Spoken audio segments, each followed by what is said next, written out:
কালকে না আমি ভালো মতো পঞ্চায়েতে গেছি, তো সকালে 9টার সময় গেছি।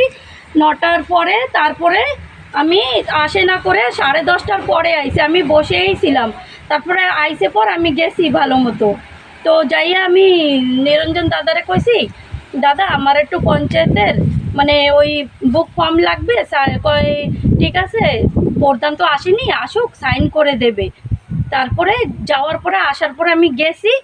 তো ওই সময় যেই রুমে ঢুকছি সাইন করার মানে জিজ্ঞাসা করছি, কয় তুমি পঞ্চায়েতের সাথে কোনো কোঅপারেট করো না। তো আমি কাছে কী কোঅপারেট? কয় তুমি কি কাছরা দাও, পঞ্চায়েতে কাছরা দাও বা পঞ্চায়েতের যে কাছরার টাকা বান্ধো কইছে। আমি কইছি টাকা আমি আগে পারতাম দিতাম, এখন আমি 2 বাচ্চা পালবো না পঞ্চায়েতে টাকা দেব? আমাদের কোনো কাজ নাই যে আমি 2 টাকা দিয়ে আমি দিতে পারবো। উপর দিয়ে আমি দেখো আমি অনেক কষ্টে থাই, আমি তাও কারুর দ্বারে কই না, আমি সেই কথাও কইছি। আর আমারে উল্টা পুল্টা শুরু করে দিছে, হ্যাঁ পঞ্চায়েতের সাথে কোনো কোঅপারেট করো না, তোমার কি করব আমি, তোমার কোনো আমি পারবো না, দেখতেছি তুমি যদি আগে কাছরা দিয়ে থাও কাছরার টাকা তয় আমরা দেখবো কইছে। তারপর রেজিস্টার খোঁজা শুরু করছে, তারপর ওতে কী দেখছে জানি না। তারপরে কয় দুটো লোক আইছে, সেগে উল্টো পুল্টা নালিশ করা শুরু করছে। আর কয় এই মহিলার কে কথাবার্তা ঠিক না, এ না কোনো পঞ্চায়েত সাথে কোঅপারেটও করে না কয়। আর ওগো কইছে SDM এর সাথে মানে এর নামে কমপ্লেন দেওয়া হবে। আর উপর দিয়ে আমারে কইছে 3-4 বার নোটিশ পাঠাইছে যে আমি কাছরা দিনে এ দিনা, যদি আমারে নোটিশ দিত আমি তো সাইন করে নিতাম না, কোনো নোটিশ দেয়নি আজ পর্যন্ত।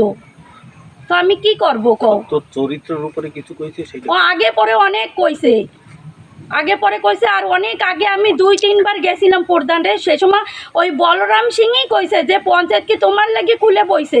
এখন কয় কইনি, কালকে এই কথা কইছি পর কয় আমি কইনি এই কথা। তো আমি কোথায় যাব? পঞ্চায়েতে যতবার যাই সেতবার লাঠি গুঁতো খাইয়েই আসি আমি। তো চরিত্র কইছে ইয়া ব্যবহার না কইছে। কালকে এই নম্বর দিয়ে কয় সাথে কোন কথা নাই, এরকম ভাবে কই।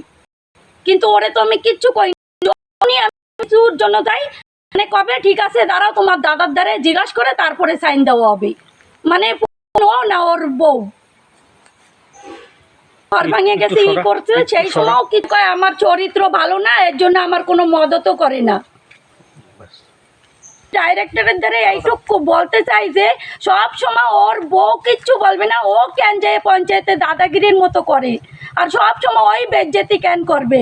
আগে কোনো কোনো কোনো কাজ হইলেও পঞ্চায়েত ডাইরেক্টরের দ্বারা এইটুক আমি অনুরোধ চাই যে যে প্রধান সে যেন কয় তাও হয়, কিন্তু ওর বর কেন আসে কয়? সব জায়গায় ওর বর মানে মাতুব্বরি কেন দেখায়?